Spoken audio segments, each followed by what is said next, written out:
Red করতে আসেনি, তথ্য চুরি করতে এসছে।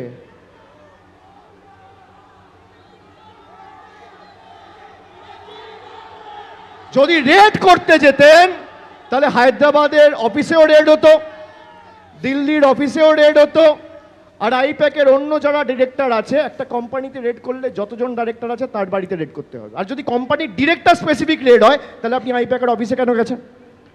আইপ্যাকের অফিসে গেছেন মানে আইপ্যাক জড়িত। আইপ্যাক জড়িত থাকলে আইপ্যাকের আরও 5টা অফিস আছে, সেখানে রেড হয়নি কেন?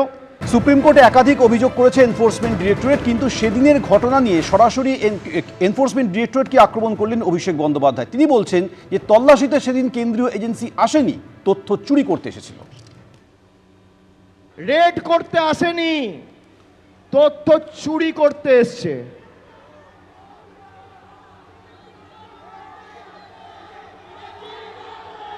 যদি রেড করতে যেতেন তাহলে হায়দ্রাবাদের অফিসেও রেড হতো, দিল্লির অফিসেও রেড হতো, আর আইপ্যাকের অন্য যারা ডিরেক্টর আছে, একটা কোম্পানিতে রেড করলে যতজন ডাইরেক্টর আছে তার বাড়িতে রেড করতে হবে। আর যদি কোম্পানির ডিরেক্টর স্পেসিফিক রেড হয় তাহলে আপনি আইপ্যাকের অফিসে কেন গেছেন?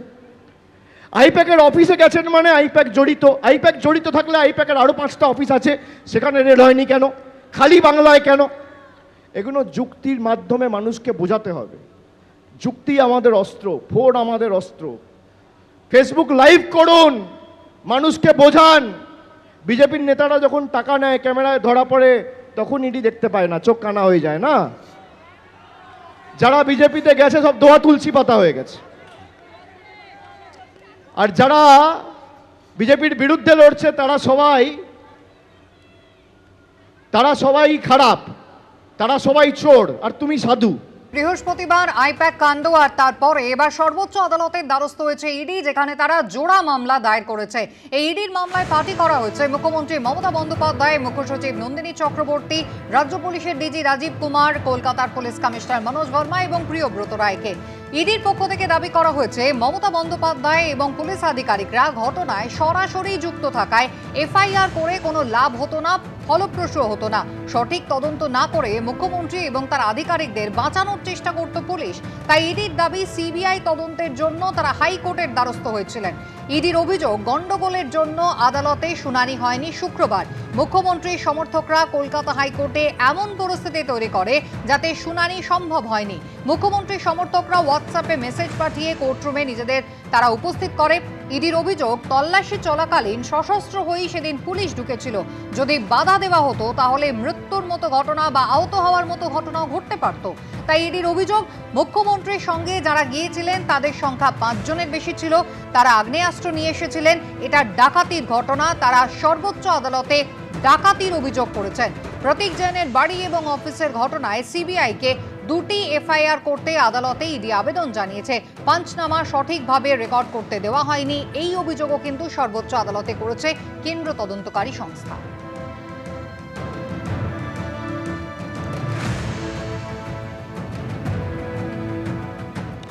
আইপ্যাক কাণ্ডে সুপ্রিম কোর্টে গিয়েছে এনফোর্সমেন্ট ডিরেক্টরেট, কিন্তু এ বিষয়ে কোনো মন্তব্য করতে চাইলেন না কলকাতার পুলিশ কমিশনার। তিনি বলছেন যে সুপ্রিম কোর্টে যেহেতু মামলা চলছে তাই এ বিষয়ে মন্তব্য করা ঠিক নয়।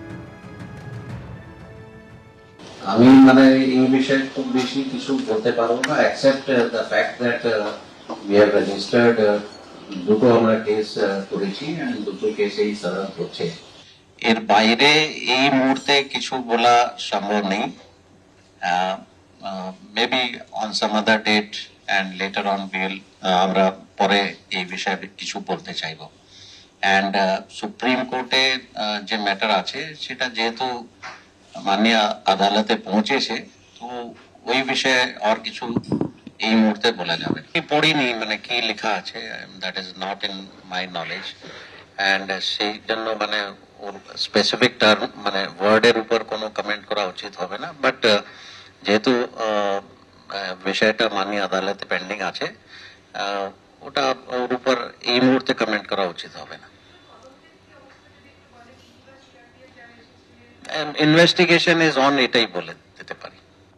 ইডির পক্ষ থেকে কিন্তু আগেই অভিযোগ করা হয়েছিল কয়লা পাচারের তদন্তে তারা একেবারে আইনসম্মত উপায়ে শান্তিপূর্ণভাবে সেদিন তল্লাশি করছিলেন আইপ্যাকের কর্ণধারের বাড়ি এবং অফিসে। মমতা বন্দ্যোপাধ্যায় এবং তার সঙ্গে প্রশাসনের উচ্চপদস্থ আধিকারিকরা তারা ঢুকে পড়েন এবং বলপূর্বক সেখান থেকে ডিজিটাল নথি এবং কাগজপত্র তারা জোর করে কেড়ে নেন।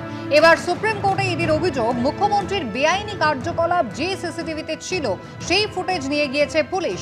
তথ্য নষ্ট করতেই সেই সিসিটিভি ফুটেজ পুলিশ নিয়ে গিয়েছে বলে সর্বোচ্চ আদালতে অভিযোগ করেছে কেন্দ্র তদন্তকারী এই সংস্থা।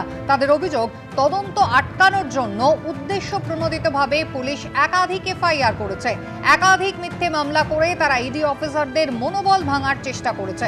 ইডির আবেদন, ইডির আধিকারিকরা সাহসিকতার সঙ্গে তদন্ত করছেন, তাদের নিরাপত্তা দেওয়া হোক।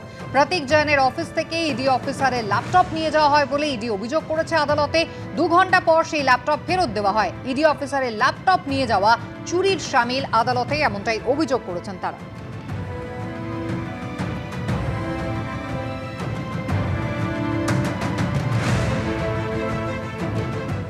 এবিপি আনন্দ, এগিয়ে থাকে, এগিয়ে রাখে।